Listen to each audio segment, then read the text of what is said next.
नमस्कार दोस्तों, मैं किस्साबाज वाला लेकर आया हूँ विश्व विख्यात लेखकों की कहानियों का गुच्छा। दोस्तों, अगर हमारी कहानी आपको पसंद आए तो इसे लाइक, सब्सक्राइब और शेयर जरूर करें। तो आइए बिना देर किए शुरू करते हैं आज की कहानी। कहानी का शीर्षक है सबसे लंबा बौना। इसे लिखा है स्वदेश दीपक ने। मैं इस शहर में नया नया आया था। बहुत भाग दौड़ के बाद राधा भवन में ऊपर की मंजिल पर एक कमरा मिल सका। बैंक में साथ काम करने वालों ने जब सुना कि मैं राधा भवन में रहने लगा हूँ, तो एक ने एक दूसरे की ओर देखा। जासूसों की तरह गुप्त मुस्कानों का आदान प्रदान किया। एक आध ने कोई आवाज भी कसी, जिसका अर्थ मेरी समझ में न आया। मकान के किराए की बातचीत मालकिन से ही तय हुई थी। वह दो बच्चों की माँ थी और उसके शरीर के प्रत्येक अंग पर अनावश्यक मांस चढ़ा हुआ था। उसे देखकर मुझे एकदम से उस संतुष्ट भैंस का ख्याल आया जो चारा खाने के बाद जुगाली कर रही हो। मालकिन ने मुझे ताकीद कर दी कि किराया उसी के हाथों में ही दिया जाना चाहिए। मैं समझ गया कि यह उन औरतों में से है जिन्हें मर्द मार कहते हैं। मैंने पेशगी किराया दे दिया। आधी रात अवश्य गुजर चुकी होगी। नीचे की सीढ़ियों का दरवाजा कोई बड़े जोर जोर से खटखटा रहा था। ऊपर और तीन किराएदार और खुद मकान के मालिक भी रहते हैं। मैंने उठने की आवश्यकता न समझी। जानता हूँ मुझसे इस समय कोई भी मिलने नहीं आ सकता और किसी के घर आया होगा। खुद कोई न कोई उठकर नीचे दरवाज़ा खोलेगा। दरवाजे पर पिछले 10 मिनट से दस्तकें दी जा रही हैं। अब तक तो मकान में रहने वाले सारे किराएदारों को उठ बैठना चाहिए, नीचे जाना चाहिए, लेकिन ऊपर का कोई भी दरवाज़ा खुलने की आवाज़ न आई। अब सीढ़ियों के दरवाजे पर बहुत जोरों से आवाज़ें आ रही हैं और मुझे धड़ाक धड़ाक के शोर से अंदाजा हो गया कि नीचे के दरवाजे पर किसी बड़े पत्थर से चोट की जा रही है। मैं चारपाई से उठकर अपने कमरे के बाहर खड़ा हो गया। मकान मालकिन का दरवाज़ा खुला। उसके कपड़े अस्त व्यस्त थे, जिनमें से उनके बेडौल अंग बाहर लटक आए थे। उसके चेहरे पर असीम झुंझुलाहट थी। वह झटके से सीढ़ियाँ उतर गई। दरवाज़ा खुला। उसकी मोटी आवाज़ ने गंदी सी गाली दी, जैसे किस प्रदेश की अनपढ़ औरतें बात बात में निकालती हैं। फिर कुछ झगड़े की आवाज़ें आई और किसी को कमीज़ के कॉलरों से पकड़कर वह घसीटती हुई ऊपर ले आई। रात के अंधेरे में उसकी सूरत में ठीक से देख ना पाया। सोचा उसका आवारा किस्म का लड़का होगा। घर देर से आने पर गालियां दे रही हैं, पीट रही हैं। यह शायद प्रति रात्रि का सिलसिला होगा। इसलिए और कोई भी किराएदार न उठा, कोई भी दरवाज़ा न खुला। सुबह अभी सोकर उठा भी न था कि दरवाजे पर किसी के जोर जोर से पुकारने की आवाज़ें आने लगी। मैं एक झटके से उठ ठहरा। इतनी भारी भरकम आवाज़ किसी आदमी की ही हो सकती है, यह सोचा भी न था। और जब दरवाजे में खड़े आदमी को देखा तो हैरान रह गया। यह बौना है, एक लंबा बौना। कद किसी सूरत में 4 फुट से ऊपर न था। बाल सैनिक ढंग से बहुत छोटे छोटे कटे हुए थे। ऐनकों के अंदर से उसकी बैल जैसी गोल गोल आंखें जैसे शीशे तोड़कर बाहर आने को संघर्ष कर रही थी। मुझे पता चल गया कि यह कोई सस्ता नशा करता है। उसने गिड़गिड़ाती आवाज़ में बताया कि मकान मालिक है और मुझसे किराए की मांग की। जब मैंने उससे बताया कि किराया तो मैं मालकिन को दे चुका हूँ, तो सैनिक मुद्रा में तना हुआ उसका शरीर ढीला पड़ गया। उसके चेहरे के छोटे छोटे भागों में खिंचाव आ गया। वो तो बड़ी गंदी औरत है साहब। सबसे पैसे खुद वसूल कर लेती है, मुझे जेब खर्च को कुछ भी नहीं देती और रोज़ मारती भी है। पर जनाब, मौके की बात है, जिस दिन मेरे हाथ चढ़ गई बस फिर याद करेगी।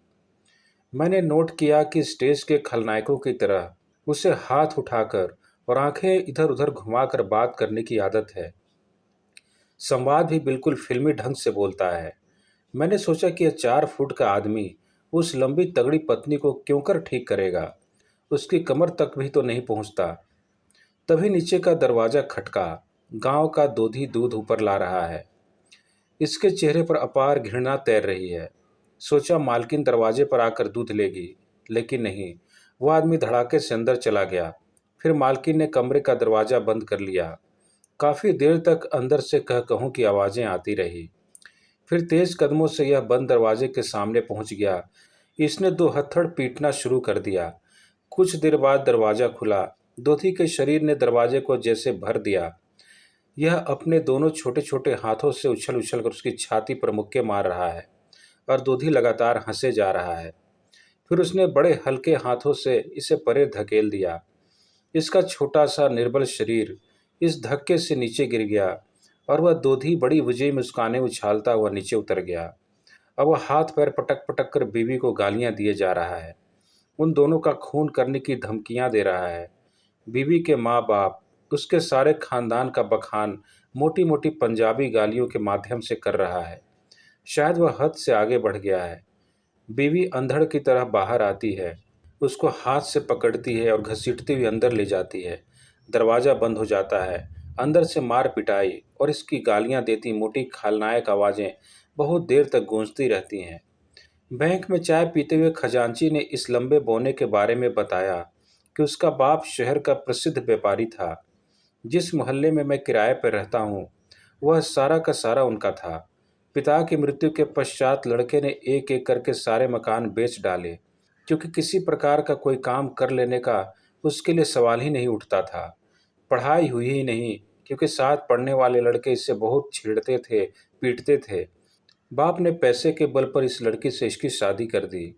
आज तक इस बौने पर हर कोई हुक्म चलाता आया था, राज करता आया था, और शादी के बाद पहली बार कोई उसके हत्थे चढ़ा जो उसकी आज्ञा का पालन करे, बात माने। मर्द की सारी पाशविक और निरंकुश प्रवृत्तियां जो 20 वर्ष तक दबी रही थी, शासित थीं, किसी जंगली जानवर की तरह बंधन तुड़ाकर अपनी सारी क्रूरता के साथ उसमें प्रकट हो गई। दुर्भाग्य से विवाह के कुछ महीनों बाद ही बाप की मृत्यु हो गई। अब उसे रोकने टोकने वाला कोई भी न था। बीवी को बात बात पर गालियां देना साधारण बात थी। सब मकानों का किराया वह खुद वसूल करता था और नशे में धूत होकर जब घर आता तो बीवी को बेतहाशा पीटता था। क्योंकि उसके हाथ कदावर बीवी के चेहरे पर न पहुंचते थे, इसलिए वह चरपाई पर खड़ा होकर उसके मुंह पर थप्पड़ मारा करता था। विक्षिप्तों की तरह नाच नाच कर उसका मुंह और बाल नोचता था। समय बीतने के साथ साथ उसके 2 बच्चे भी हुए, जो बाप की तरह ही बौने थे।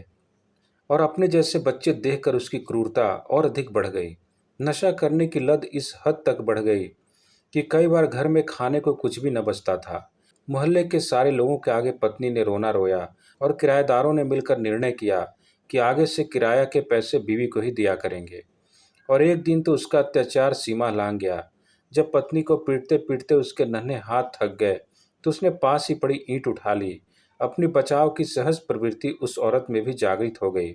उसने पति का हाथ धीरे से परे कर दिया। इस हल्के से धक्के से वह गिर पड़ा। अब स्त्री को पता चला कि न वह निरीह है और न ही निर्बल। पति के जमीन से उठने से पहले ही उसने उसे बालों से पकड़ लिया।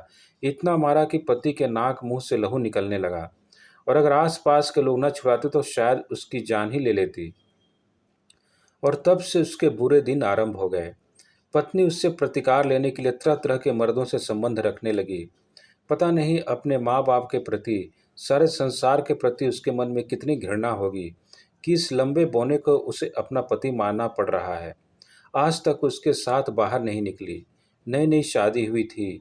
दोनों कोई फिल्म देखने चले गए और वहां पर बैठे लोग इन्हें ही देखते रहे। मनचले 3 घंटे इन पर आवाजें कसते रहे। वह दिन और आज का दिन, वह पति के साथ फिर घर से बाहर नहीं निकली। अब मैं उनके रोज रोज के झगड़ों का अभ्यस्त हो गया हूँ। दूसरे किराएदारों की तरह बड़े तटस्थ भाव से सारी घटनाओं को देखता रहता हूँ। धीरे धीरे पता चला कि इस आदमी को प्रकृति ने बहुत कुछ दिया है। अक्सर मेरे पास आ बैठता है, कभी कभार 1 आध रुपया भी मांग लेता है। मेरा विदेश से मंगाया ट्रांजिस्टर ठीक नहीं चल रहा। मैं नहाने गया, कमरे में लौटकर देखा तो सारा ट्रांजिस्टर खोले बैठा है और बड़ी लगन से उसे ठीक कर रहा है। गुस्सा आया कहीं खराब न कर दे, लेकिन नहीं, मात्र 1 घंटे में इसने ठीक कर दिया और यह नए की तरह बजने लगा। मैं पिछली शाम बाजार दिखाकर आया था। दुकानदारों ने ठीक करने के लिए 20 रुपये मांगे थे। इसने मुझसे केवल 5 रुपये लिए। मैंने उससे कहा कि वह क्यों नहीं यही काम करता, थोड़े थोड़े पैसों के लिए बीवी के आगे हाथ पसारता है। उसने दुनिया को मोटी मोटी गालियां देते हुए बताया कि लोग उससे काम करवा लेते हैं, बाद में या तो पैसे बिल्कुल नहीं देते अथवा 1 रुपया पकड़ा देते हैं। यह झगड़ा करता है तो धक्के देकर बाहर निकाल देते हैं, पीट देते हैं। और वह किसी दुकान पर काम करने से रहा। मैंने महसूस किया कि लगातार मिलने के कारण अब मैं उसे लंबे बौने के रूप में नहीं, अपितु एक साधारण मानव की तरह लेता हूँ। उसकी बातों से पता चला कि जो ट्रेजेडी उसके साथ हुई है वही उसके बौने बच्चों से दोहराई जा रही है। वह भी स्कूल नहीं जा पाते क्योंकि साथ पढ़ने वाले बच्चे गालियां देते हैं, छेड़ते हैं, पीटते हैं। बच्चे माँ बाप से गालियां सीख गए हैं और छोटे बड़ों पर इनका निधड़क प्रयोग करते रहते हैं। बाप की तरह माँ से पीटते रहते हैं। कहने वालों का ख्याल है कि बीवी किराए के पैसे बैंक में जमा कराती रहती है, कभी भी इसे छोड़ देगी। शायद इसी भय से वह उससे दबा रहता है। ऊपर एक नया किराएदार आ बसा है। 20 से 21 वर्ष का स्वस्थ लड़का है। किसी दफ्तर में क्लर्क है। बिल्कुल फिल्मी एक्टरों की तरह रंग बिरंगे कपड़े डालता है। चलते फिरते हर वक्त गाने गाता है और कसी हुई तंग पैंटों के अंदर से उसकी मोटी मोटी टांगें जैसे कपड़ा फाड़ कर बाहर आने के लिए विद्रोह करती रहती हैं। कुछ दिनों में ही मकान मालकिन के पास उसका आना जाना हो गया है। पहले वाले मर्द तो कुछ देर के लिए आते थे, वापस लौट जाते थे, लेकिन इसने तो उसके घर पर कब्जा कर लिया है। रोटी वहीं खाता है, कपड़े वहीं धुलते हैं और रात होते ही वहीं पर सोने के लिए चला जाता है। इसने उससे उलझने की कोशिश की तो बिल्कुल फिल्म नायक की तरह उसने बाहें ऊपर चढ़ाईं, उसे घूर कर देखा और बुरी तरह पीट दिया। इसका शरीर कई जगहों से सूज गया। सारा मोहल्ला इस समाचार को देख रहा है। बीबी और नए किराएदार के विरुद्ध हो गया है, लेकिन इस कपटी औरत से कुछ कहने का, उलझने का साहस कोई भी नहीं करता। कीचड़ में हाथ डालने से अपने ऊपर छींटे तो पड़ेंगे ही। अब तो वह बाबू इस औरत को सरेआम बाजार ले जाता है, फिल्म ले जाता है और सारे मोहल्ले के लोगों को इसकी बातों से पता चला कि अब बीबी इसे अपने पास फटकने नहीं देती। एक रात तो हद हो गई। दिसंबर का महीना। वो आधी रात को घर लौटा। पहले तो बीबी ने बड़ी देर से दरवाज़ा खोला और फिर जब उसने उस बाबू को अंदर देखा तो बिल्कुल बिफर गया।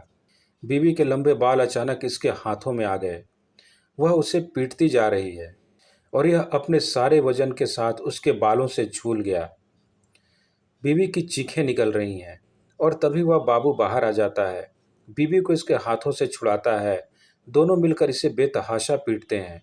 यह बेहोश हो जाता है और वह दोनों अंदर से दरवाज़ा बंद कर देते हैं। वह किसी घायल कुत्ते की तरह आसमान की ओर मुंह उठाकर लगातार लंबी आवाज़ों में रोए जा रहा है। मैं बाहर निकला हूँ। इतना पीटने के बाद दिसंबर की इस सर्दी में रात भर बाहर पड़ा रहा तो सुबह तक अकड़ जाएगा। इसे लगभग उठाकर कमरे में लाता हूँ, 2 कंबल देता हूँ। यह रो रो कर मुझसे कहता है कि इसकी जान बचाओ, नहीं तो यह बाबू और इसकी बीवी किसी दिन इसकी जान ही ले लेंगे। और मुझे उसकी यह बात सच लगती है। यह असहाय छोटा सा शरीर कब तक इतनी मार सहता रहेगा। सुबह मोहल्ले के लोगों ने भी इस बारे में मुझसे बात की। इस सब तमाशे और गंदगी से तंग आ चुके हैं। कुछ न कुछ तो करना चाहिए, वरना यहाँ रहना तो नर्क होता जा रहा है। बैंक में स्थानीय थानेदार का हिसाब है। मुझसे उसकी अच्छी जान पहचान है। उसे सारा किस्सा सुनाया। उसने कानून की किसी धारा का नाम बताते हुए सूचना दी कि सारा मामला बहुत आसान है। अगर पति लिखकर शिकायत करे और मोहल्ले के कुछ लोग भी गवाही दें तो उन दोनों को पूछताछ के लिए पकड़ा जा सकता है। फिर उस औरत तथा बाबू की जमानत भी कौन देगा। कुछ दिन थाने में रहेगी तो होश ठिकाने आ जाएंगे, सारी आशिकी भूल जाएगी। मैंने दिन में ही उसे बैंक में बुलाकर सब कुछ लिखवा लिया तथा यह प्रार्थना पत्र थाने भिजवा दिया। शाम तो जब सब लोग दफ्तर से आकर बैठे ही थे तो थानेदार 2 सिपाहियों के साथ वहां आ गया। वे लोग मेरे कमरे में ही बैठे। वह सीना चौड़ा किए उस बाबू और अपनी बीवी को देख रहा था जिन्हें पुलिस ने मेरे कमरे में ही बुला लिया था। थानेदार को देखते ही बाबू के होश उड़ गए हैं। फिल्मी अंदाज वाला सारा खड़पन हवा हो गया है। उसकी मोटी टांगों की अकड़ कम हो गई है। एक के बाद एक मोहल्ले के बुजुर्ग उनके खिलाफ बोल रहे हैं और थानेदार सब कुछ लिखकर उनके हस्ताक्षर कराए जा रहा है। औरत पति के पांव छू रही है, आगे से ठीक से रहने की कसम खा रही है, लेकिन पीछे जितनी मारें पड़ी हैं उसे सब याद है। फिर मैंने भी दीन को काफ़ी समझा दिया है। वह बिल्कुल दयावान नहीं हो सकता। पुलिस उन दोनों को ले जाती है। मोहल्ले की औरतें खिड़कियों से झांक कर नज़ारा देख रही है। सब खुश हैं। सबके चेहरे इस बात से संतोषपूर्ण दिखाई दे रहे हैं। उसके जाते ही इस लंबे बौने ने आंगन में अपने छोटे छोटे हाथ उठाकर नाचना शुरू कर दिया। दोनों बच्चे एक किनारे में सहमे खड़े हैं। माँ की देखा देखी वह भी बाप को खूब गालियां निकाले आए हैं। सब डर गए हैं। इसने एक एक चांटा मारकर बच्चों को किताबें निकालकर पढ़ने को कहा। दोनों चुपचाप अपना बस्ता खोलकर एक कोने में बैठ गए। शायद पहली बार उसका अस्तित्व स्वतंत्र हुआ है। आज घर में ही बैठकर उसने पी, नौकरानी पर अपनी भारी खलनायकी आवाज़ में कई हुक्म चलाए। एक एक किराएदार के पास जाकर ताकीद की कि आगे से किराया उसी को दिया जाए। सब लोग इस समय उसकी सहायता करने का निर्णय किए हुए हैं, अतः कहा मान गए। सब मोहल्ले में शांति है। थानेदार ने मुझे बताया कि वह कुछ दिनों में ही कोर्ट में मामला पेश करेगा। दोनों के सिर से आशिकी का भूत उतर चुका है। फिर आंख दबाकर मुझे सूचना दी कि पुलिस अच्छे अच्छे लोगों का भूत उतार देती है। बाबू ने वादा किया कि वह यह शहर छोड़ जाएगा। आखिर भरे बाजार से परेड कराते हुए उसे थाने तक लाया गया है। किस मुंह से इस शहर में रह पाएगा। घर मोहल्ले में बिल्कुल शांति है। थाने में पहुंचे हुए उन्हें 3 दिन हो चुके हैं। अभी भी वह घर देर से लौटता है और आंगन में खड़ा होकर अपनी अनुपस्थित बीवी को उछल उछल कर गालियां देता है। मन में भरा जहर उगलता है। आज सुबह से उसके रंग बदले हुए हैं। वह बड़े ढीले कदमों से यहाँ वहाँ घूम रहा है। बच्चे जब भी उसे देखते हैं किताबें खोल लेते हैं। वह उन्हें थोड़े से पैसा देता है, बाहर जाकर खेलने को कहता है। वह चकित से बाप को देखते हैं, एक झटके से उसके हाथ से पैसे ले लेते हैं और तीर की तरह बाहर भाग जाते हैं। मैंने एक आध बार बात करने की कोशिश की तो वह कतरा कर आगे निकल जाता है। आज कुछ कटा कटा सा है। रात को अचानक मेरी नींद खुली। किसी के गाने की आवाज़ आ रही है। दरवाज़ा खोलकर देखा, वह बाहर दिसंबर की सर्द चांदनी में बैठा बिरहा गा रहा है। मैंने कल्पना भी न की थी कि वह इतना अच्छा गा सकता है। तो उसे शास्त्रीय संगीत का भी ज्ञान है। मैं दरवाजे में मंत्रमुग्ध खड़ा उसकी आवाज़ सुनता रहा। आज घर की सारी खिड़कियां दरवाजे मुझे सुनसान लग रहे हैं, उदास लग रहे हैं। उसे शायद मेरे वहाँ पर खड़े होने का आभास हो गया है। उठकर पास आ जाता है। उसका सारा चेहरा आंसुओं से तर हो गया है। मुझसे मरी हुई आवाज़ में कहता है कि उसकी पत्नी को पुलिस से छुड़वा दूं। मैं सख्ते में आ जाता हूँ। मैं उससे समझाता हूँ कि पुलिस अपने आप कुछ दिनों में छोड़ देगी। फिर उसकी बीवी उसे कितना पीटती है, कितना अत्याचार करती है। वह फिर उसे छुड़ा लाने के रट लगाए हुए है। पीटती है तो क्या हुआ, कभी कभी पास भी तो आने देती है। और फिर उसकी बात का सारा सत्य मेरे आगे उजागर हो जाता है। हाँ, और कौन औरत इसे हाथ भी लगाने देगी। पास आने देना तो दूर रहा, और फिर पुरुष की सबसे बड़ी आवश्यकता औरत ही तो है। क्या हुआ अगर वह दुख के जलते हुए अंगारे की तरह है। हम सब उस अंगारे के साथ बंधे हुए हैं और बंधे हुए रहना है। पीड़ा, जलन, दुख, इन सब को सहज भाव से सहन करते जाना है। इस जलते हुए अंगारे से कटना, अलग होना कठिन है। शायद सृष्टि के अंत की यही अंतिम स्थिति होगी। मैंने उससे वादा किया कि कल ही उसकी बीवी को थाने से छुड़ा दूंगा, और इसके साथ ही दूसरी सुबह वहां से मकान बदलने का निर्णय भी कर लिया। धन्यवाद।